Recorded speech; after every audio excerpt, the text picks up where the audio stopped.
C'est l'heure de votre émission Le Débrief. Merci de nous rester fidèles pour décortiquer ensemble l'actualité liée au continent. La procureure générale de la Cour pénale internationale, Fatou Bensouda, quittera son poste le 15 juin prochain après 9 années à la tête de l'institution.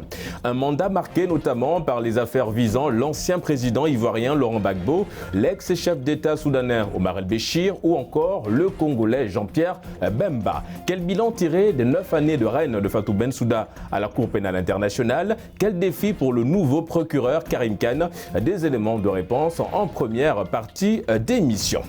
Nous allons aller au Soudan. Un calme précaire règne en ce moment au Darfour Sud, situé dans le sud-ouest du Soudan, après des affrontements la semaine dernière. Des heurts ont éclaté entre deux tribus opposées et qui ont fait au passage 36 morts, une quarantaine de blessés selon l'agence officielle soudanaise SUNA. Moussa Mahdi, le gouverneur de l'État du Darfour Sud, a affirmé que des forces communes ont été dépêchées à Dafouk, lieu de l'affrontement situé près de la frontière avec la République centrafricaine. Quelle priorité pour le gouvernement de transition? Des éléments de réponse en fin d'émission avec mes invités du jour, Mamadou Thior, journaliste, analyste politique. Merci d'avoir répondu à notre invitation. Merci, c'est toujours un plaisir d'être là, Régis. Nous remercions également cher Sabibou Ndiaye, spécialiste en relations internationales. Merci d'avoir répondu à l'invitation du débrief. Nous allons démarrer par le bilan. Fatou Bensouda va quitter évidemment son poste de procureur de la Cour pénale internationale à partir du 15 juin prochain. Fatou Bensouda qui a été installé en 2012 à la tête de cette institution avec l'idée principale de resserrer les liens entre la CPI et l'Afrique. A-t-elle réussi à le faire, mon cher Thior? Oui, Régis, on peut dire que le bilan de Fatou Bensouda est quand même assez mitigé. Parce que vous l'avez cité en introduction, les noms de Jean-Pierre Bemba, le RD congolais, et de l'Ivoirien Laurent Gbagbo renseignent un peu sur ce bilan. Et parce que, comme qui dirait, évoquant l'ancien président gambien, son mandat de 9 ans a été aperçu comme un acharnement sur les Africains. Donc la Cour a été taxée de ne juger que des Africains. Exactement. Et quand on voit aussi quelque part, les gens qui critiquent de ce côté-là n'ont pas tort. Vous voyez, toutes les condamnations, c'était que des Africains. Exactement. Et le cas de Gbagbo, qui a été acquitté, et Charles Blé Goudé en Côte d'Ivoire, après les 3000 morts de la crise post-ivoirienne 2010-2011. Vous prenez Jean-Pierre Bemba, tout ce qui s'est passé en RD Congo, qui a été acquitté. On n'en parle pas beaucoup, mais l'ancien vice-président, dis-moi le vice-président kenyan, William Ruto, et même le président kenyan, Uhuru Kenyatta, qui devait répondre à la Cour pénale internationale, mais finalement les charges ont été abandonnées. Donc là, vraiment, c'est de vraies taches noires dans le bilan de Fatou Bensouda.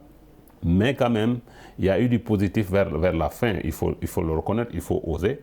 Parce que quand Fatou Bensouda dit que donc son bureau est compétent pour enquêter sur les agissements de l'armée israélienne, c'est-à-dire Sahel, ça, il faut vraiment téméraire pour le faire. Et quand vous vous attaquez en Afghanistan à l'armée américaine, on a vu d'ailleurs ce que ça lui a coûté du temps. Oui, elle était blacklistée, on va le dire, par Donald Trump. Donc ça veut dire, quelque part, elle a osé poser des actes pour montrer que oui, la Cour n'est pas impartiale. Et elle dit toujours que pour les Africains qui ont jugé, ce sont les États eux-mêmes qui font la demande. Exactement. Un bilan, on va dire un héritage mitigé que laisse Fatou Bensouda. Oui, l'héritage est mitigé, mais il faut que les gens comprennent aussi l'idée de la CPI, la Cour pénale internationale.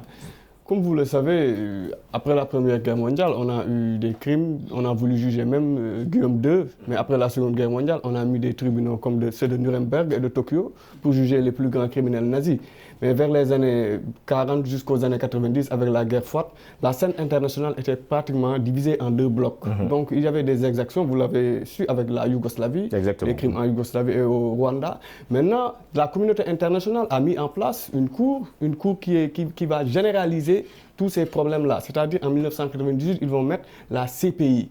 Donc la CPI est différente de ces tribunaux ad hoc, comme le tribunal de l'ex-Yougoslavie et celui du Rwanda. Maintenant, arrivé à la CPI, plusieurs États africains et d'autres États, plus de 123 États vont ratifier le statut de Rome. Maintenant, lorsque ces États-là ont ratifié le statut de Rome, des États comme les États-Unis l'ont signé mais ne l'ont pas ratifié. C'est Bush qui va retirer même les États-Unis du statut de Rome. Maintenant, tout cela montre que, quelque part, l'ACPI a sa raison d'être. Maintenant, après son fonctionnement, on voit que l'ACPI continue à poursuivre des États africains, mais comme l'a dit le doyen, ce sont ces États-là, pratiquement comme la Côte d'Ivoire, le Mali, la République centrafricaine, qui ont saisi la CPI. Certes, la CPI aussi peut s'autosaisir, mais concernant aussi le bilan de Fatou Bensouda, mais je pense que c'est un bilan mitigé, mais au moins elle a eu le cran d'engager des poursuites contre ces États-là qui l'ont saisi. C'est vrai que nous, on parle d'un bilan un petit peu mitigé, mais ce n'est pas le cas pour Fatou Bensouda, qui a intervenu, qui estime qu'elle part avec un bilan plutôt positif. C'est ce qu'elle dit. Que lorsque les États-Unis ont quitté la CPI, la Russie, et ces pays-là qui n'ont pas ratifié le traité, sont ces pays-là qui siègent au sein du Conseil de sécurité de l'ONU. Et concernant la saisine de la CPI, qui peut saisir la CPI? Le Conseil de sécurité, le procureur peut se saisir, et les membres du Conseil de sécurité. Maintenant, regardez le paradoxe. Au sein du Conseil de sécurité, ces membres qui y siègent, ces membres-là n'ont pas ratifié le statut de Rome et peuvent saisir la CPI pour d'éventuelles poursuites contre des États ou des personnalités au niveau international. Et en parlant de poursuites, mon cher Thior, alors vous l'avez souligné dans votre argumentaire il y a un instant, elle n'a pas hésité à ouvrir une enquête sur des soldats américains justement accusés de meurtre sur le continent. Un acte mal accueilli, vous l'avez également souligné par l'ancien président Donald Trump, qui a tout de suite blacklisté la magistrate gambienne Fatou Bensouda, une femme engagée. Oui, très engagée. Et d'ailleurs, il faudra compter peut-être sur elle après son départ de la CPI. Dans son propre pays, la Gambie, ça c'est un peu le volet politique. Parce que là, vraiment, elle a laissé une forte impression. Quel que soit ce qu'on peut penser d'elle, elle a été une femme de poigne. Donc elle a posé des actes. Certes, elle a fait des erreurs. Parce que quand vous prenez le cas de Laurent Gbagbo, c'est plus apparu comme une justice des vainqueurs. Parce que dans ce conflit-là, vous regardez, il n'y avait pas que Laurent Gbagbo, même si c'est parti de lui en refusant de reconnaître les résultats des élections, mais en face, il y avait aussi les pro-Alassane Ouattara. Donc, en faisant le pari, c'est vrai, la justice ivoirienne était à terre en 2011, en faisant le pari d'envoyer Laurent Gbagbo sans des preuves béton, comme on dit, à la CPI, c'est le risque qu'il soit acquitté, parce que la justice internationale, je ne critique pas nos justices ici, mais bon, c'est les gens, avant de condamner, c'est sur des preuves réelles et matérielles, ce qui n'est pas le cas, où souvent, parfois dans des pays africains, c'est une justice politique. Donc ça aussi, on ne peut pas blâmer la dame, parce que quelque part, quand on devait juger Laurent Gbagbo à la CPI, il fallait donc le faire sur des preuves irréfutables. Oui, parce qu'on a eu l'impression qu'en ce qui concerne le dossier Laurent Gbagbo et Charles Blé Gouté, on a eu l'impression qu'il y avait un peu d'hésitation en ce qui concerne le dossier, parce qu'aujourd'hui tout va bien, demain ensuite il faut revenir, il faut avoir des preuves pour avancer. On va rester sur ce dossier-là. Est-ce que le dossier aujourd'hui de Laurent Gbagbo acquitté, on le souligne au passage, est-ce qu'on peut considérer ça comme, on va dire, l'échec même cuisant de notre ami procureur Fatou Bensouda? Je ne pense pas que ce soit un échec de la part de Fatou Bensouda. L'essentiel, c'est qu'il y a des juges, et sur les 5 juges, les 3 ont décidé d'acquitter Laurent Gbagbo. Donc le reste ont été avec Fatou Bensouda. Les 2 autres ont été avec Fatou Bensouda.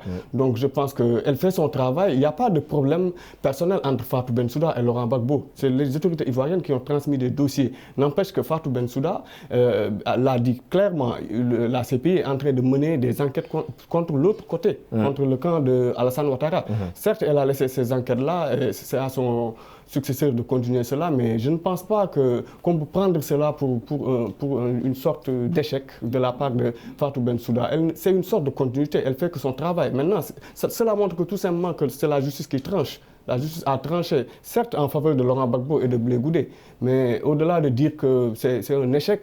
Non, mais mon cher, si on voit même la durée du procès, oui, 10 ans quand même. Oui, 10 ans, c'est trop long. Et on a investi beaucoup d'argent. Et le fait que vers la fin, parce que les critiques étaient de plus en plus acerbes, on lui disait pourquoi, juste dans le camp de Laurent Gbagbo et en face. Et c'est là où il a dit, oui, j'ai entamé des enquêtes en 10 ans, qui peut enquêter en 10 ans, franchement en 10 ans, et de pouvoir enclencher des enquêtes avant son départ dans le camp de Ouattara pour voir quel est le niveau de responsabilité. Parce que là, quelque part, il a donné l'impression que ce que Yahya Jammeh disait, il y a un acharnement sur le camp Laurent Gbagbo, alors qu'en face, il y avait deux camps qui se faisaient face après cette crise post-électorale. Ce qu'on peut dire surtout sur le cas ivoirien, plus de 3000 morts, ça ne doit pas rester impuni. Évidemment, il faut situer les responsabilités. On est tous d'accord. Mais la CPI va continuer à être critiquée, comme au niveau interne, au niveau de nos États. Les justices au niveau national sont critiquées. Donc au niveau international, regardez les États-Unis d'Amérique. Mike Pompeo est allé même jusqu'à menacer Fatou Bensouda. Si les membres de la CPI entrent aux États-Unis, ils seront emprisonnés. Si. Il y a même eu des sanctions contre les membres de la CPI, comme Fatou Bensouda a été sanctionné. Donc au niveau international, c'est normal qu'on critique la CPI. Au niveau interne aussi, vous le voyez avec nos États, nos différents États, les décisions qui sont rendues ne font pas l'unanimité. On va rester sur les critiques, mon cher Thior. Parce qu'elle a quand même dit que, évidemment, aujourd'hui, on critique l'instance en disant que la CPI ne fait qu'un focus sur les chefs d'État africains, ne juge que les chefs d'État africains. Elle a souligné, dans une interview qu'elle a accordée à nos confrères, qu'avant elle, on critiquait déjà la CPI. Ouais. Et l'aspect positif, en fait, c'est un peu, cette cour a permis de faire peur aux autocrates africains. Je prends l'exemple de Blaise Compaoré, quand il devait quitter avec cette manifestation montre, si la cour n'existait pas, le massacre serait à plus grande échelle. Et sans aucune suite judiciaire. Donc, quelque part, par exemple, en cas de changement de régime, vous voyez que quand il y a des manifestations, la Cour se fait entendre. Et ça amène un peu les pouvoirs en place à savoir raison garder et à ne pas massacrer un peu les manifestations. Donc, quelque part, cette Cour a permis un peu de rééquilibrer un peu la terreur. Parce qu'avant son avènement, quand il y avait des manifestations comme ça, il y avait un vrai massacre dans les pays concernés. Je reviens à toi dans une poignée de minutes. Thior, je reste avec toi. Alors, en 9 ans, on va souligner toujours ce point, axé évidemment sur la critique de la CPI, cette instance qui n'est juge que les chefs d'État africains. C'est en tout cas la critique par excellence qui ressort à chaque fois qu'on parle de cette instance. Alors, en 9 ans d'exercice, elle n'a délivré aucun mandat d'arrêt hors du continent. Est-ce que cela ne vient pas aussi un peu appuyer la thèse selon laquelle l'instance ne juge que des chefs d'État africains? Oui, ça il faut le dire, mais même la seule condamnation et la condamnation à venir, c'est la seule condamnation, c'est Bosco Ntaganda, le RD congolais, à 30 ans de prison. Est-ce que ça aussi ça ternit son image, Fatou Bensouda? Bon, quelque part oui, parce que bon, il faut dire que on l'aperçoit comme une Africaine. Donc le fait que bon, elle ne juge que des Africains, ça aussi, les gens, on ne peut pas les empêcher de la critiquer pour ça. Mais bon, ce qui l'a un peu sauvé quelque part, c'est ce que j'ai dit tout à l'heure, le fait que la Cour quand même a permis de faire savoir raison garder à ces dictateurs sur le continent. Et quelque part, ces dossiers ouverts contre Israël, l'armée israélienne dans les territoires occupés, et contre l'armée américaine. Parce que ça, franchement, elle a eu du cran. Et c'est un dossier d'ailleurs qu'il va transmettre à son successeur Karim Khan. Et on saura, parce que lui, il est britannique. Maintenant, c'est l'Africaine qui passe le dossier à un Européen. On verra maintenant ce que ça va donner en termes de crise. Parce que ça va être intéressant. On parle avec le doyen, surtout sur l'effet dissuasif par rapport aux États africains. Donc c'est cela qu'on attendait de la Cour internationale, de la CPI, l'effet dissuasif. Donc la CPI, lorsque ces chefs d'État-là se préparent à réprimer le peuple, la CPI fait son communiqué et dit « Ah, mais la CPI actuellement est en train d'observer la situation qui se passe dans tel pays ou dans tel pays. » Certes, on reproche à la CPI de ne poursuivre que les Africains, ça c'est vrai, mais la CPI a aussi ouvert des enquêtes en Colombie. Oui, contre la Géorgie aussi, je crois. Elle a ouvert une enquête contre la Géorgie. Au Venezuela, au Myanmar, en Philippines, dans d'autres pays, la CPI a ouvert des enquêtes contre ces pays-là. Mais imaginez, Fatou Bensouda, elle ose tenir tête aux États-Unis d'Amérique. Ce n'est pas donné à tout le monde, quand même, parce que les États-Unis d'Amérique siègent au Conseil de sécurité de l'ONU. C'est les États-Unis d'Amérique même qui orientent des fois la saisine par rapport à la CPI. Exactement. Et ce pays-là n'est pas membre signataire du statut de Rome. Ce pays-là s'est retiré de cela. En quelle année? Lorsque George Bush voulait envahir l'Irak. Pourquoi George Bush s'est retiré de la CPI? Tout simplement parce qu'il savait qu'il allait commettre des crimes en Irak. Et on sait que la Cour est compétente en matière de crimes de guerre, crimes contre l'humanité, crimes de génocide, crimes d'agression. Mais les États-Unis d'Amérique, ce qu'ils ont fait en Irak, pratiquement, c'est de l'agression. Ils ont dit qu'ils allaient chercher des armes de destruction massive. Mais est-ce qu'ils ont trouvé des armes de destruction massive? Combien d'enfants ont été tués? Combien de villages ont été détruits? Tout cela va rester impuni. Donc, on devait forcer les États-Unis à revenir à signer ce traité-là. En tout cas, ils ne sont pas prêts à revenir, vu également la réaction. Il y a des discussions. Biden est favorable Là, quand même, les démocrates sont beaucoup plus favorables et sont beaucoup plus internationaux. Comparé les républicains, c'est... Oui, c'est un peu très hostile. Ce qui se passe à la maison, c'est ce qui les intéresse. D'ailleurs, quand vous regardez Mike Pompeo en tant que secrétaire d'État américain, franchement, sur la scène internationale, ce n'était pas son dada. Donc là, avec Joe Biden, qui a dirigé la commission des affaires étrangères quand il était sénateur, donc il est beaucoup plus ouvert au monde. Et là, Karim Khan, qui va remplacer Fatou Bensouda, doit savoir comment on peut ménager un peu ces Américains-là par rapport à ces enquêtes en Afghanistan. Et je pense qu'il peut arriver à convaincre. Revenons sur Fatou Bensouda. Un point également, mon cher Thior, je reste avec toi, que tu as soulevé en parlant de l'avenir, peut-être politique ou pas, de Fatou Bensouda. Alors, elle déclarait sur une télévision française en disant, je cite, « En tant que Gambienne, je réfléchis à la manière de participer au développement de mon pays. » Ce sont là, évidemment, les mots de la procureure de la CPI, Fatou Bensouda. Va-t-on s'attendre à voir Fatou Bensouda envahir l'espace politique gambien? En tout cas, elle quitte au bon moment, parce que là, le 15 juin, elle va quitter son poste. Les élections, c'est en novembre. Donc, elle a 6 mois. Et quand on est auréolé de cette notoriété internationale, peu importe ce qu'on peut penser de son bilan à la CPI, quand même, c'est une femme qui est connue dans le monde. Et dans son pays, quand on connaît la Gambie. Mais comment concrètement, comment va-t-elle participer à l'émergence de la Gambie? Elle peut valablement, moi je la vois, elle peut valablement succéder à Adama Barrow, qui, je le vois comme un président transitoire qui avait promis de faire un mandat de 2 ans. Il en a fait, il a décidé d'aller. Mais en tout cas, il n'est pas prêt à laisser le fauteuil quand même. Il a son parti politique. Le bilan de Barrow, honnêtement, son bilan, c'est un bilan catastrophique, il faut le dire, en Gambie. Parce que quand vous voyez, même pour changer la façon de voter en Gambie, il n'a pas pu réformer la loi électorale en 5 ans.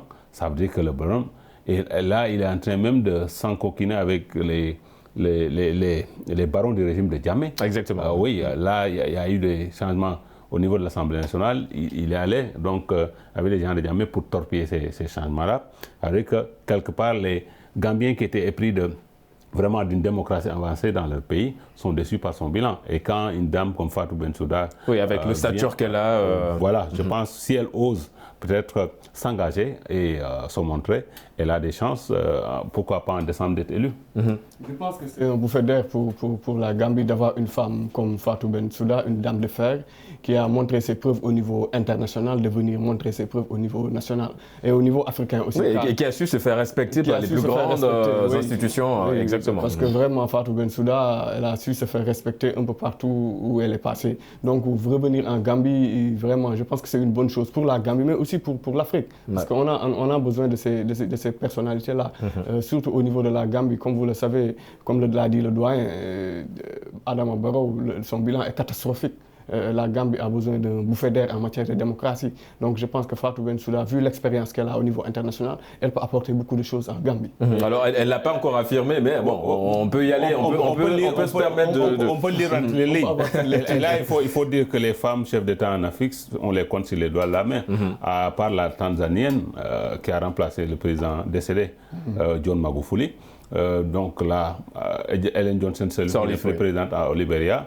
je pense que ce serait une bonne chose, surtout pour nos dames, de voir une femme diriger la Gambie. Ouais, on va parler de l'élection, hein, du futur procureur de la CPI. Donc c'est finalement Karim Khan qui a été pressenti et retenu comme futur procureur. Sur les 150 dossiers déposés, donc 16 ont été présélectionnés en février pour être auditionnés. Et finalement, c'est Karim Khan qui a été retenu. Quelles pourraient être les missions premières du nouveau procureur de la CPI? Pour le nouveau procureur de la CPI, ses missions premières, c'est tout simplement la continuité. Continuer les enquêtes que Fatou Bensouda a ouvertes, notamment contre l'armée américaine. Les patates chaudes là, il faut les continuer. En Israël aussi, tenir tête à l'État hébreu pour ce qui se passe en Palestine, en Afghanistan aussi, en Géorgie, et voir aussi un peu ce qui se passe en Ukraine. Parce qu'actuellement, comme vous le savez, la Russie et l'Ukraine, certes, les tensions sont au rabais, mais il faut voir ce qui se passe actuellement là-bas. Donc, ouvrir des enquêtes à ce niveau-là. Mais moi, là où j'attends le nouveau procureur de la Cour pénale internationale, c'est de continuer à tenir tête les dirigeants mondiaux. Car, vous le savez, les plus grands États du monde, à savoir les États-Unis d'Amérique, la Chine, la Russie, ces pays-là ne peuvent pas être inquiétés par la CPI, pratiquement. C'est seulement les Africains et quelques autres petits pays-là qui peuvent être inquiétés par les décisions. Les pays qui ont ratifié le statut de Rome, je veux dire. Mais il faut trouver un mécanisme. Il faut trouver un mécanisme. Essayer de voir comment faire intégrer définitivement les États-Unis d'Amérique, la Russie, la Chine, tous ces grands-là qui sont au Conseil de sécurité et qui se permettent de saisir ce Conseil de sécurité-là pour diligenter les enquêtes de la CPI. Il faut tout faire aussi pour les faire ratifier le statut de Rome, pour d'éventuelles poursuites contre les dirigeants. Certes, on a vu ce que Bush a fait en Irak. Il ne peut pas être actuellement poursuivi. Mais c'est prévoir le futur, car les États-Unis d'Amérique, comme vous le savez actuellement, ils vont s'engager dans d'autres pays, ils se préparent pour mener la guerre en Syrie. Vous les voyez, les affrontements qu'il y a entre la Russie et les djihadistes, mais jusqu'à présent, les Américains veulent intervenir dans quelques points chauds de la Syrie. Donc tout cela, je pense que l'actuel procureur de la CPI doit se préparer et s'armer concernant ces dossiers-là. Je pense qu'il l'est déjà. Il est très préparé en ce qui concerne évidemment ce poste de procureur au niveau de la CPI. Mon cher Tian, quels sont les enjeux de cette élection pour le continent, pour l'Afrique et notamment pour l'avenir de la Cour pénale internationale? Là, ce qui est très intéressant, c'est que c'est un Britannique, Karim Khan, qui prend le relais de l'Africaine qui est Fatou Bensouda. Parce que là, quelque part, quand vous prenez un pays comme Israël, une Africaine qui dirige procureur de la CPI qui vient enquêter, et les Israéliens, avec Benjamin Netanyahu, qui est un faucon, peuvent avoir un regard condescendant. Ils vont dire, mais cette petite Africaine-là, qu'est-ce qu'elle a fouiné dans nos affaires? Mais la Grande-Bretagne, ce n'est pas n'importe quel pays, c'est un grand de ce monde. Et quand on voit le passé de Karim Khan, un avocat réputé, qui est hargneux, je pense que de ce côté-là, ça va être intéressant de voir les premiers actes qu'il va poser en tant que procureur. Il est très attendu. Absolument, absolument. Et je pense que les dossiers que lui laisse Fatou Bensouda sur la table, je les appelle les patates chaudes, c'est de là on va réellement voir est-ce que, bon, quelque part, cette critique qui était faite à la Cour en la taxant d'impartial, maintenant avec toutes ces enquêtes, parce que là où le bas blesse, souvent, la Cour ne communique pas trop. Par exemple, ces enquêtes en Colombie et ailleurs, en Yougoslavie et autres, il faut que la Cour davantage puisse accélérer la cadence aussi. Et même l'enquête sur la Géorgie, c'est quand elle s'exprimait qu'on a su évidemment qu'il y avait une enquête qui a été... La Cour gagnerait à vraiment communiquer sur ces cas-là pour montrer que là, elle enquête dans toutes les parties du monde. Est-ce que on parlait d'enjeux, qu'en est-il pour les pays membres justement signataires de ce statut, de signataire du partenariat, on va le dire ainsi? Quel enjeu pour ces pays membres, en l'occurrence les pays africains? Les pays africains actuellement sont très critiques envers la CPI. Beaucoup de pays africains sont vraiment... Il y a même certains pays qui avaient menacé de quitter... par exemple, le Burundi a quitté. Le Burundi a quitté. La Gambie avait quitté, mais avec le changement de régime, bon, Barrow est revenu. Ils sont revenus. L'Afrique du Sud aussi, Jacob Zuma avait menacé. Exactement. Et quand Cyril Ramaphosa est revenu, En tout cas, ils sont actuellement très critiques envers la CPI. C'est pourquoi, comme je le disais tout à l'heure, il faut, je ne dis pas réformer, mais il faut quand même trouver des mécanismes qui vont permettre aux pays africains de bien s'ancrer, de s'identifier au niveau de cette cour-là. Mais la particularité aussi, comme je l'ai dit, c'est la plupart des pays africains qui ont saisi la cour. Certes, la cour peut s'auto-saisir, mais c'est la Côte d'Ivoire qui a saisi la cour. Mais est-ce que Karim Khan réussira-t-il là où Fatou Bensouda a échoué? L'avenir nous le dira. L'avenir nous dira si Karim Khan va réussir. Mais souhaitons-le. Souhaitons que Karim Khan réussisse à faire plier les États-Unis d'Amérique, la Russie et ces pays-là à ratifier le statut de Rome et à pouvoir sanctionner ces pays lorsque des crimes de guerre ou crimes contre l'humanité seront commis. Parce que la situation internationale actuellement a changé. Même au niveau du Soudan, on a vu Fatou Bensouda, avec le changement de régime, elle a mené une délégation au Soudan, parlé avec les autorités soudanaises pour pour parler pour le cas d'Omar El-Béchir. On ne sait pas jusqu'à présent si ça a abouti, mais Karim Khan va hériter de ces dossiers-là. On va voir qu'est-ce qui va se passer. Évidemment, les patates chaudes de notre ami Thior. En tout cas, si Karim Khan ne réussit pas, c'est la mort programmée de la CPI. Justement, voilà la raison pour laquelle je parlais de l'avenir de cette cour. Thior, notre ami Ndiaye parlait évidemment des États-Unis. Alors, les États-Unis, il a souligné également qu'il n'a pas ratifié le statut de Rome, portant création de la cour ont toujours un petit peu influencé l'institution, notamment par le biais du Conseil de sécurité de l'ONU, souligné par notre ami Ndiaye. À quoi faut-il s'attendre aujourd'hui, on va dire, entre cette relation Karim Khan et les États-Unis d'Amérique? Bon, je pense que la relation peut évoluer. Je pense qu'avec les capacités de négociation, parce que Karim, quand même, en tant qu'avocat, quand on est un avocat rodé, on a une approche différenciée selon la partie avec laquelle vous avez affaire. Je pense qu'il dépendra beaucoup de comment Karim approche un peu les Américains. Parce que ça aurait été du temps de Donald Trump, il n'y a aucune chance. Parce que ces gens-là, Donald, il est fisé avec son administration. Mais au moins, les démocrates qui sont au pouvoir aujourd'hui, c'est des gens qui sont très ouverts sur le monde. Quand vous voyez, je fais une petite digression, Joe Biden, le nouveau président américain, qui achète un demi-milliard de vaccins de la Covid pour offrir ça au pays. Évidemment, il y a une sorte d'ouverture au dialogue. On va marquer une courte pause, les amis, et on se retrouve en deuxième partie d'émission pour le débrief. À tout de suite. De retour sur le plateau du débrief pour la deuxième partie d'émission. Nous allons à présent nous intéresser au Soudan. Le pays est toujours en proie à des manifestations, des mouvements de colère. Pourquoi, mon cher Ndiaye, la fin d'une crise au Soudan semble être utopique? Vous savez, comme je le dis souvent, au Soudan, les autorités de transition militaire actuellement sont en train de faire du Béchir sans Béchir. Comme vous le voyez, Omar El-Béchir, après être déchu par les autorités de transition, on a vu que vraiment, il y avait eu ce qu'on pensait être un bouffée d'air par rapport à la situation internationale.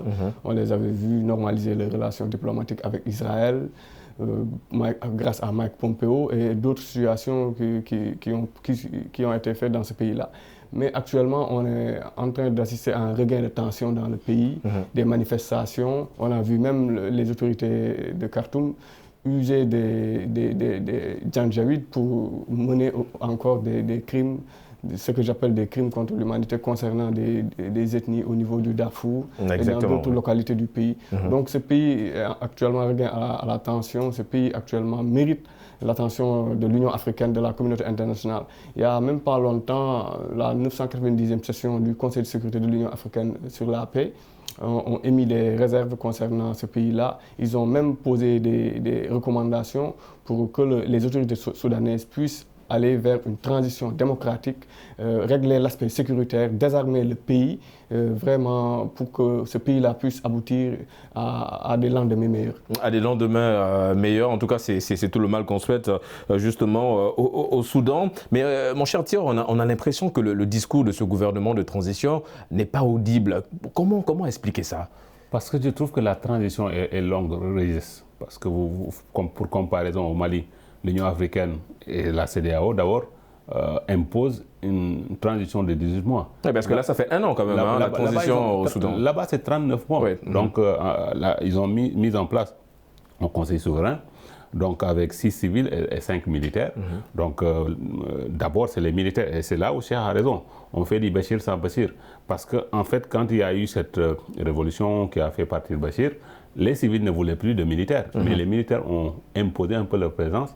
Et quand on a mis le Conseil souverain, le général Abdel Fattah al-Burhan, c'est lui qui dirige le Conseil, pour 21 mois sur les 39. Ça veut dire qu'on est toujours sous la coupe réglée des militaires et que bon, après les 21 mois, dans quelques mois, c'est un civil qui va prendre le Conseil, qui va présider le Conseil pour les 18 mois qui restent. Évidemment, on a l'impression que cette rotation n'arrange pas les choses, justement. N'arrange pas les choses et là, on est en train de tourner en rond. Et alors que les priorités sont là. Les priorités ne peuvent pas attendre et les Soudanais sont impatients parce que quand on a été pendant 30 ans sous le règne de Bachir, où vraiment c'était sous coupe réglée, les Soudanais veulent vraiment avoir une vraie démocratie dans leur pays. Alors quel bilan tirer, parce qu'on l'a souligné, la transition elle est longue, hein, c'est 39 mois dans ce pays-là, mais ça fait 1 an déjà aujourd'hui que cette transition exerce. Quel bilan tirer de 1 an de cette transition soudanaise? Je pense que le bilan qu'on peut tirer actuellement ne peut se solder que par des échecs. Il n'y a même pas longtemps, les prix des hydrocarbures ont augmenté. Qu'est-ce qui a fait plier bagage à Béchir? C'est évidemment le prix du pain. Le prix du pain. Ouais. Donc actuellement, on a vu la flambée des denrées jusqu'à présent. Les hydrocarbures aussi ont augmenté. Les autorités de transition militaire aussi ne s'attendaient pas à ce que la jeunesse soudanaise continue à réclamer son droit, c'est-à-dire avoir un pays démocratique, avoir une bonne transition. C'est ce que je dis souvent. Actuellement, la plupart des dirigeants africains n'ont pas compris que la situation du monde, la situation internationale a changé. Maintenant, les gens sont éveillés. Il y a des choses qu'on ne peut plus tolérer dans nos États. Que ce soit au Mali, au Soudan, certes, on ne peut plus tolérer l'intervention de puissances étrangères pour essayer de régler de force une situation. Il faut aller vers des négociations. Mais ce qu'on ne peut plus tolérer, c'est d'avoir des dirigeants corrompus, des dirigeants qui sont là que pour eux et pour leur famille, des dirigeants qui ne cherchent pas à résoudre les problèmes des populations. Allez au Soudan, qu'est-ce qui se passe là-bas? Des milices qui sont armées, dans un pays où pratiquement composé de milices armées qui sont prêts à faire la guerre contre des problèmes ethniques. Ce pays-là est miné de plusieurs problèmes. Au lieu de s'atteler à ces problèmes-là et d'essayer de trouver des solutions, non. Ces autorités-là sont en train de chercher à plaire au niveau international en normalisant des relations diplomatiques avec Israël, ce qui est bien, ce qu'on salue. Mais aussi, il faut régler les problèmes internes. Oui, parce que si on réussit à régler des problèmes extérieurs, alors qu'en interne, le problème est toujours là. On a des problèmes économiques, alors que le Soudan a presque 5e réserve de pétrole d'Afrique. Malheureusement, la Cheikh, vous savez, les puits de pétrole se trouvent au sud. Avec l'indépendance du Sud-Soudan, la manne pétrolière est allée vers ce pays-là. Donc le peu qui en reste, le pays n'est pas pacifié dans le sud. Donc, c'est une des urgences d'ailleurs de ce gouvernement. C'est de pacifier ce qu'on appelle le Kordofan du sud, le Darfour. Donc s'ils n'arrivent pas à pacifier cette partie sud du pays, ça veut dire que cette manne pétrolière ne va pas leur profiter. D'où cette crise économique persistante. Alors, des ministres soudanais, dont ceux des Affaires étrangères, des Finances et de la Santé, ont quitté ce gouvernement de transition. Un aveu de faiblesse? Oui, pour le ministre de la Santé, il a été victime de la gestion de la Covid. C'est ce que le Premier ministre a donné comme explication. Et pour le ministre des Finances, c'est un peu cette crise économique persistante. Parce que les gens, comme le dit Cheikh, sont impatients. Aujourd'hui, la jeunesse ne peut pas attendre. Et ils se disent que bon, leur pays ne peut pas être riche de son pétrole et qu'ils n'en profitent pas. C'est un vrai problème. Parce que là, la paix, une paix durable, c'est une des priorités de ce gouvernement-là. Et cette paix-là n'est pas encore acquise. Elle coûte cher aujourd'hui au Soudan? Elle coûte très cher. Elle coûte très cher. Là, le seul point positif quelque part, c'est que le Soudan est revenu sur la scène internationale. Parce que là, le Soudan ne fait plus partie de la liste des pays, la liste noire des pays soutenant le terrorisme. Ça, c'est un point de gagné. Les États-Unis qui ont décidé de faire un pas. Voilà. Donc là, quelque part, quand même, le Soudan est revenu, alors que ce n'était pas le cas du camp de Bachir, où le pays était un vrai pestiféré de la scène internationale. Alors, la récurrence des violences au Darfour fait partie des nombreux défis que le gouvernement soudanais de transition doit relever pour stopper, en tout cas, ces violences-là. Faut-il voir la multiplication des morts comme un échec de ce gouvernement de transition? Oui, c'est un échec au Darfour. Au Darfour, comme vous le savez, depuis 2003, on a une guerre pratiquement sanglante, des millions de déplacés, des milliers de morts. Tout cela, on peut rien dire d'autre que d'un échec. Au lieu d'essayer de trouver des solutions par rapport à cette situation-là, non, les autorités sont en train d'armer des milices. comme je l'ai dit tantôt, ils font du... mais comment faire? Parce qu'on a l'impression qu'aujourd'hui, ce gouvernement de transition a utilisé toutes les stratégies, mais ça ne marche pas. Mais comment ramener tous les Soudanais à un objectif commun? Mais imaginez au Darfour, la pauvreté qui sévit au Darfour, au lieu en exploitant les richesses qui sont au Darfour, d'essayer de faire profiter aux habitants de cette région-là ces richesses-là. Non. Les autorités utilisent cet argent-là pour financer les milices, et ces milices-là vont venir pour assassiner les habitants du Darfour. Donc, ce qui n'est pas normal. Il faut pacifier et désarmer les milices qui sont au Soudan, partout au Soudan, que ce soit au Darfour et dans d'autres localités. Il faut les pacifier et les désarmer. Car on ne peut pas gérer un pays avec des milices armées qu'on dirige vers des peuples ou des populations. Ce n'est pas normal. Cela doit cesser en Afrique. C'est fait à dessein, parce que ça, c'est pour maintenir un peu ce pouvoir militaire, ce régime militaire en place. Tant que l'instabilité va persister, bon, les gens vont dire que oui, mieux vaut peut-être laisser les militaires tout régenter. Mais est-ce que, mon cher Thior, est-ce que l'échec aussi de ce gouvernement de transition, parce qu'on l'a souligné, ils ont utilisé toutes les stratégies possibles, mais ces stratégies, à la fin, on s'est rendu compte que inefficaces, puisque les manifestations sont toujours là, le peuple réclame toujours de meilleures conditions de vie. Est-ce que, en parlant de ces groupes rebelles toujours présents, installés au Soudan, est-ce que la carte du dialogue, puisque ce gouvernement de transition ne l'a pas encore utilisé, ils n'ont pas en tout cas voulu dialoguer avec eux. Il n'y a pas de souhait, de manière générale, de la part de ce gouvernement de transition. Certainement qu'ils ne veulent pas dialoguer avec ces milices, parce que s'ils veulent le faire, il n'y a pas de problème. Vous regardez le paradoxe, on parle de crise économique persistante. Le Premier ministre soudanais est un économiste qui a fait ses gammes à la Banque mondiale. Donc c'est quelqu'un qui doit s'y connaître pour pouvoir sortir ce pays-là de cette mauvaise passe économique. Et là aussi, il s'est entouré avec son gouvernement de personnalités quand même qui doivent pouvoir rétablir le dialogue, donc le lien avec toutes ces milices-là.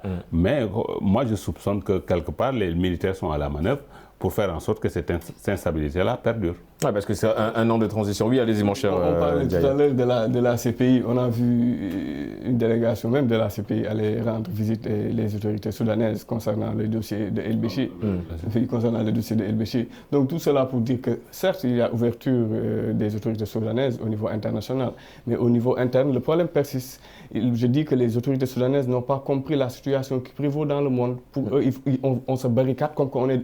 Vous avez le soldat, le militaire, pardonnez-moi, il ne connaît que la guerre. Pour résoudre un problème, il faut toujours utiliser les armes, bombarder les positions et tout ça. Non, je pense qu'il faut revenir à la table de négociation, car chaque guerre finit autour de la négociation. Il ne faut pas aller dans un sens où il faut massacrer les gens pour avoir la paix. Non. Appeler les gens à la paix autour d'une table et trouver des négociations, discuter de ce qui se passe dans ce pays. Car le Soudan, l'Afrique compte sur le Soudan en tout cas.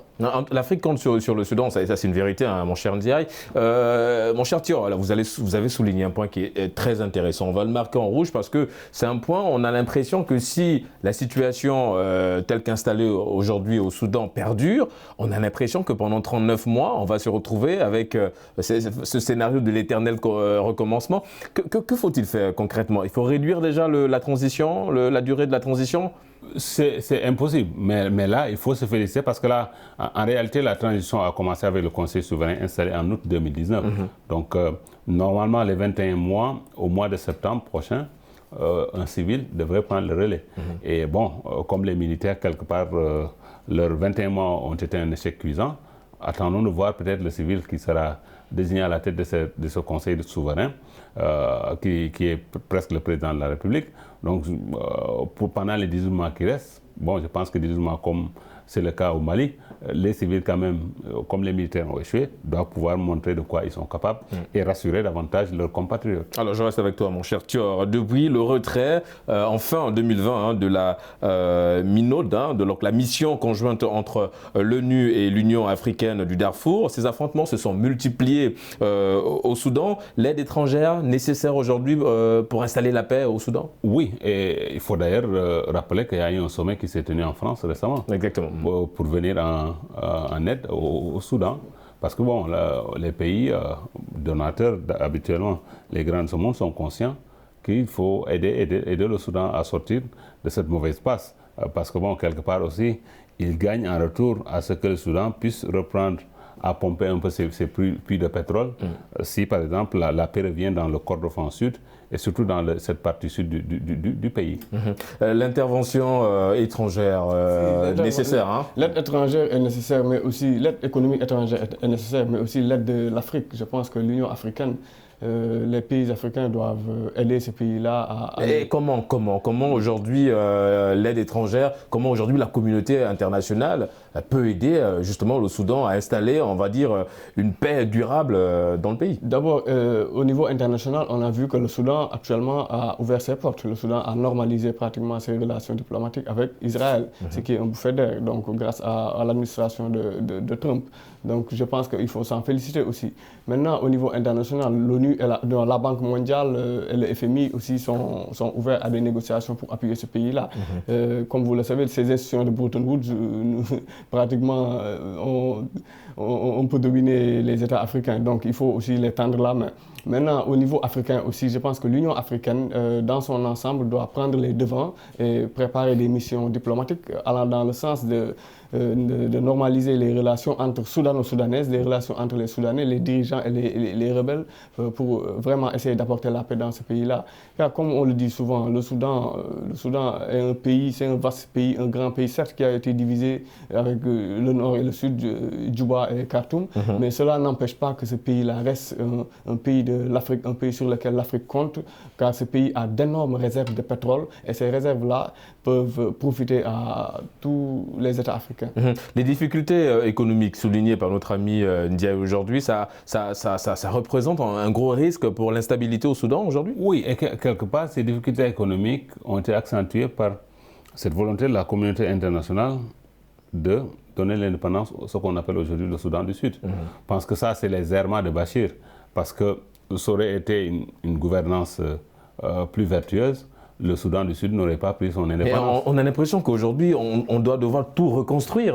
Bien sûr, parce que quand vous regardez en termes de retombées économiques, ce que le Soudan du Sud représentait quand elle appartenait au Soudan, c'est énorme. C'est un manque à gagner énorme. Exactement. Même s'il reste des puits de pétrole dans le Sud, il faut donc recommencer et essayer de dialoguer avec ce qui reste. Selon l'ONU, le gouvernement de transition du Soudan a progressé sur la voie de la gouvernance démocratique et de la paix en dépit des difficultés rencontrées dans la mise en œuvre de l'accord de Djouba et des 5 priorités. Partagez-vous cet avis de l'ONU?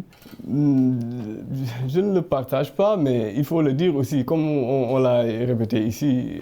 Au niveau international, si vous êtes ouvert, avant le Soudan était dans la liste des pays qui soutiennent le terrorisme. Actuellement, pratiquement, les autorités ont tout fait pour que le Soudan puisse sortir de cette liste-là.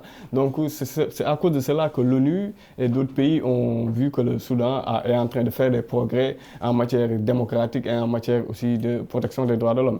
Mais aussi, on a vu le Conseil de sécurité et de paix de l'Union africaine aussi qui a émis des réserves par rapport à cela en disant que les autorités soudanaises aussi sont dans une très bonne phase concernant la démocratie et dans d'autres aspects. Et nous savons qu'au niveau interne jusqu'à présent, les problèmes persistent. Donc, justement. Cette démocratie dont on parle là au Soudan, on sait que les manifestations sont réprimées. Du coup, ça reste juste un discours diplomatique. C'est un discours diplomatique. C'est très diplomatique et ce qu'on peut retenir comme acte fort posé, c'est par exemple l'interdiction de l'excision. Parce que c'était une pratique développée dans le pays. Mais là, il faut reconnaître que le gouvernement de transition a fait interdire un peu cette pratique qui affecte beaucoup de jeunes filles, de jeunes Soudanaises. Alors, les États-Unis gardent un œil sur la situation au Soudan, mon cher Thior. Faut-il y voir un enjeu géostratégique dans l'instabilité du Soudan aujourd'hui? À qui profite cette instabilité? Vous savez, le Soudan, rappelez-vous, un certain Osama Ben Laden a séjourné au Soudan. Et depuis lors, les États-Unis s'intéressent à ce pays-là. Et Cher le rappelait pourquoi on avait placé le Soudan dans la liste noire des pays soutenant le terrorisme. Le terrorisme, oui. C'était dû à ça. Et quand on regarde un peu ce pays par rapport aux enjeux avec ses voisins égyptiens et éthiopiens, avec les enjeux sur le Nil, surtout en termes d'approvisionnement en eau, ce que ça représente. Donc c'est pourquoi aussi, quelque part, il faut essayer de faire en sorte que le Soudan soit debout. Non, le Soudan soit debout, mon cher Ndiaye. Actuellement, l'intérêt géopolitique, géostratégique, il faut voir aussi qu'on est dans un monde pratiquement multipolaire après l'effondrement du bloc soviétique, après la fin de la guerre froide. Actuellement, il y a la Chine qui frappe un peu partout en Afrique. On a vu aussi l'entrée d'autres pays, des tigres asiatiques en Afrique. Donc pour cela, les États-Unis et d'autres pays, la Grande-Bretagne, la France, ont leur carte à jouer aussi en Afrique. Comme vous le voyez actuellement. Il y a la Russie qui est derrière aussi. La Russie aussi qui est derrière. Donc géostratégiquement, actuellement au Soudan, il y a beaucoup d'intérêts qui sont en train d'être joués, surtout la Chine. La Chine, au niveau de cette corne de l'Afrique, pratiquement la Chine est bien installée dans cette zone-là. Donc la Chine actuellement voit d'un bon œil une bonne transition au Soudan. C'est pourquoi les autorités chinoises dépêchent même des diplomates au niveau du Soudan pour essayer de voir quels sont les liens qu'ils peuvent tisser avec ce pays-là. Et d'autres pays, hein, comme la Russie. La Russie a fait beaucoup de percées en Afrique, en Centrafrique, au Mali. Donc actuellement, l'Afrique, il y a beaucoup de percées, il y a beaucoup de dangers géostratégiques qui sont en train d'être mis en jeu au niveau international. Alors, restons sur le Soudan, évidemment, et les États-Unis. Alors, en parlant, je vais réutiliser l'expression de notre ami Thior, en parlant de patate chaude, le dossier du Soudan, c'est également un dossier que Donald Trump, une patate chaude que Donald Trump, évidemment, a laissé à notre ami Joe Biden. Comment aujourd'hui, les États-Unis, quand on sait qu'aujourd'hui, on a retiré le Soudan de cette liste noire, comment le dossier du Soudan va-t-il être géré par Joe Biden, selon vous? Je pense que Joe Biden, comme vous le savez, les démocrates, ils sont plutôt ouverts sur la scène internationale. Fatou Bensouda même l'avait dit que l'administration Biden avait retiré toutes ces sanctions qui ont été mises sur son dos. Oui, mais est-ce qu'aujourd'hui le retrait du Soudan de cette liste noire peut derrière nous emmener à penser que Joe Biden peut intervenir en ce qui concerne la situation aujourd'hui avec l'envoi, par exemple, vous savez, les États-Unis, ils hésitent à intervenir en Afrique en envoyant des soldats. Comme vous le savez, ce qui s'est passé, les soldats américains qui ont été massacrés, j'ai oublié même le pays, là où Farah Aidid était. Farah Aidid, c'était au Somalie. Les commandos américains, les 19 commandos américains qui ont été pratiquement massacrés par Farah Aidid. Donc les Américains, ils hésitent à intervenir en Afrique. C'est pourquoi au Rwanda, en 1994, vous les avez vus, les Américains n'ont pas intervenu, alors qu'ils pouvaient le faire pour empêcher la tenue de ce génocide-là. Donc je ne pense pas que l'armée américaine va intervenir physiquement au Soudan. Mais cependant, l'armée américaine aussi a des drones, l'armée américaine a des satellites. Actuellement, la guerre, elle est moderne. L'armée américaine, pour détruire des positions terroristes, utilise des drones, utilise des avions furtifs pour bombarder des positions terroristes. On l'a vu en Syrie, on l'a vu en Afghanistan, en Irak. Donc je pense que si Biden venait à intervenir au Soudan, militairement, ce serait dans ce domaine-là, mais pas en envoyant des milliers de soldats pour faire la guerre contre des milices. Alors mon cher Thior, le gouvernement de transition et les rebelles ont signé l'an dernier un accord de paix historique. Mais cet accord est-il respecté quand certains observateurs avancent l'hypothèse d'une manipulation de la population par certains groupes rebelles? Oui, cet accord, on peut dire qu'on a posé l'acte, mais en termes de concrétisation, on attend toujours de voir. Parce que quand on voit un peu cette instabilité persistante, surtout au Darfour et dans le Kordofan Sud, c'est comme s'il y a des gens qui tirent les ficelles et peut-être qui voient un bénéfice quelque part à ce que cette instabilité-là ne s'arrête jamais ou perdure. Donc quelque part, il faudra voir comment on peut davantage aider le pays. Par exemple, en parlant des Américains, leur intervention, c'est vrai, cher Arrivant, depuis l'opération Restore Hope en Somalie en 1996 sous Bill Clinton. Donc là, les Américains sont traumatisés, mais malgré tout, avec les démocrates qui sont très ouverts, ils peuvent, en termes de coopération militaire, ils ont d'autres canevas qu'ils mettent en place et pas intervenir directement. Oui, parce qu'au Mali, permettez, désolé de vous interrompre, parce qu'au Mali, par exemple, les États-Unis, eux, ils aidaient le pays en donnant des informations, avec les drones soulignés par notre Michel. C'est ce qu'ils font davantage au Mali, au Niger. Ils sont présents sous une autre forme, mais pas sur le terrain, parce que ce qui s'est passé en 1996 au Somalie les hante jusqu'à présent. Est-ce que cette population est réellement manipulée par ces groupes rebelles? On rappelle, toujours présents et qui ont, comme dit notre ami Thior, toujours des ficelles un peu partout. Vous y croyez à cette hypothèse-là, manipulation de la jeunesse soudanaise, des Soudanais? Non, moi je n'y crois pas personnellement. Parce que lorsque la jeunesse soudanaise s'est soulevée, la jeunesse soudanaise réclamait tout simplement plus de démocratie, plus de paix, plus de développement, même de mieux-être, vivre ensemble, réunir le pays, vraiment aller vers l'essentiel. C'est pourquoi je dis que les autorités soudanaises, je pense qu'ils n'ont pas compris les enjeux du moment. Actuellement, le monde a changé. Le monde d'aujourd'hui n'est plus le monde de la guerre froide, ni le monde de la Seconde Guerre mondiale. Actuellement, les pays veulent avancer, la jeunesse veut avancer. Donc c'est dans ce sens-là que les autorités soudanaises doivent prendre à bras le corps les problèmes de ces jeunes Soudanais-là, les aider à trouver du travail. Les jeunes Soudanais sont au chômage, comme un peu partout en Afrique, alors que le pays regorge de richesses. Et ces richesses-là sont détournées par des groupuscules d'hommes, ces richesses-là sont détournées par des hommes qui l'utilisent en achetant des jolies voitures ou d'autres trucs qui ne participent pas au développement de leur pays. Donc je pense que ces jeunes là ne sont pas manipulés. En Afrique maintenant, on a l'habitude, lorsque des jeunes se soulèvent, lorsque des jeunes réclament un peu plus de démocratie, un peu plus de liberté, qu'on dise qu'ils sont manipulés, oui, il y a des lobbies derrière. Non, parce qu'on a quand même, récemment, on a quand même assisté à, on va dire, des affrontements interethniques. Hein. On a l'impression que derrière... Depuis que le Soudan est Soudan, il y a des affrontements interethniques. Dites-moi dans quelle année où il n'y a pas d'affrontement interethnique. Oui, mais il y a forcément des gens derrière qui tirent les ficelles. Oui, il y a des gens qui vont tirer des ficelles. En Centrafrique, on a vu avec Bozizé qui tirait les ficelles des affrontements et tout ça. On ne peut pas nier ces ramifications-là, on ne peut pas les nier. Mais le véritable problème, vous le savez, on le sait tous, le Soudan a un problème de démocratie, le Soudan a un problème sécuritaire, le Soudan a un problème de liberté, le Soudan a un problème de mal-développement, de mal-être. Donc cette jeunesse-là est obligée de les réclamer par des manifestations. Donc je pense que l'Union africaine doit rester sensible par rapport à ce qui se passe. Mon cher Thior, faut-il s'attendre dans les jours, dans les semaines, dans les mois à venir à des nouvelles manifestations au Soudan? Bon, peut-être moins de manifestations parce que comme là, le militaire, le général Abdel Fattah al-Burhan va bientôt passer la main en civil. Ça dépendra certainement du civil qui va diriger le Conseil souverain. Mais là, comme Cheikh l'a dit, les jeunes, surtout les jeunes Soudanais, sont impatients. Donc, parce que là, la transition, on le dit, on le répète, elle est longue, 39 mois, c'est trop long. Là, les gens voulaient franchement que les militaires débarrassent le plancher et laissent vraiment la place à des civils pour diriger ce pays-là. Mais va-t-on réellement assister à des élections au Soudan? Mais au bout de 39 mois, je pense que, parce que le civil qui va prendre, il a 18 mois. Je pense que même si les militaires pendant les 21 mois ont traîné les pieds pour presque faire du surplace, le civil pendant 18 mois, comme c'est le cas au Mali, la transition doit durer 18 mois, on peut valablement préparer les prochaines élections présidentielles qui doivent être plus à risque.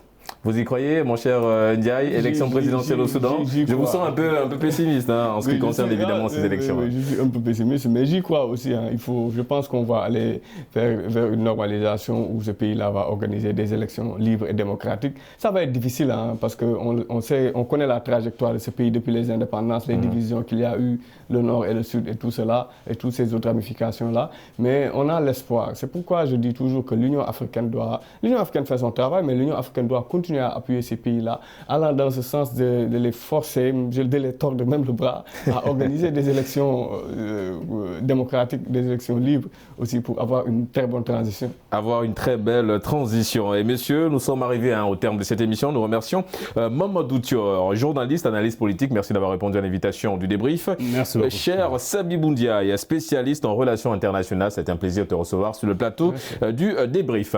C'est la fin de cette émission. Merci de l'avoir suivi. On se donne rendez-vous la semaine prochaine. D'ici là, n'oubliez pas, quoi qu'il arrive et quoi qu'il advienne, gardez le sourire en compagnie de nos programmes.